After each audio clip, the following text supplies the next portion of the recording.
अस्सलामुअलैकुम वरहमतुल्लाहि वबरकातुहू। नाज़रीन मोहतरम, मैं हाफिज़ रिज़वी आपकी खिदमत में एक नए वीडियो के साथ हाजिर हूँ। जिस तरह कि मैंने आपको पहले भी बताया था कि सिंध के अंदर 14 अजला के अंदर जो है वो इलेक्शन हो रहे हैं, लेकिन इंतहाई दुख के साथ जो है ये बात आपको बनानी पड़ रही है कि जो कौम के मुहाफिज थे,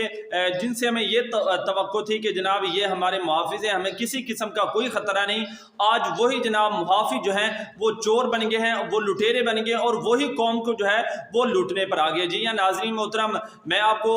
पुलिस की बात कर रहा हूँ कि वहाँ पर नवाबशाह के अंदर आप तमाम हज़रात जानते हैं कि इलेक्शन हो रहे हैं, तो वहाँ के जनाब जो मुश्ताक रिजवी साहब जो अमीर हैं और UC4 के जो चेयरमैन हैं, नाज़रीन मोहतरम आपको बताऊं कि वहाँ पर इलेक्शन के अंदर जो है वो धांधली हो रही थी, तो उन्होंने जनाब उनको रंगे हाथों पकड़ा और उन्होंने कहा कि इस तरह बिल्कुल भी हरगिज़ हम नहीं होने देंगे, अपना जो हक है वो हम किसी को नहीं लेने देंगे। पुलिस बजाय इसके कि जनाब जो धांधली कर रहे थे उनको रोकती, उन्होंने जनाब उल्टा मुश्ताक रिजवी साहब को ही गिरफ्तार कर लिया कि जनाब आपने क्यों जो है वो हक की आवाज़ जो है बुलंद की है, आपने क्यों इनको धांधली करने से रोका है। तो ये पुलिस की जो गुंडागर्दी है ये बिल्कुल भी जो है वो नामंजूर है,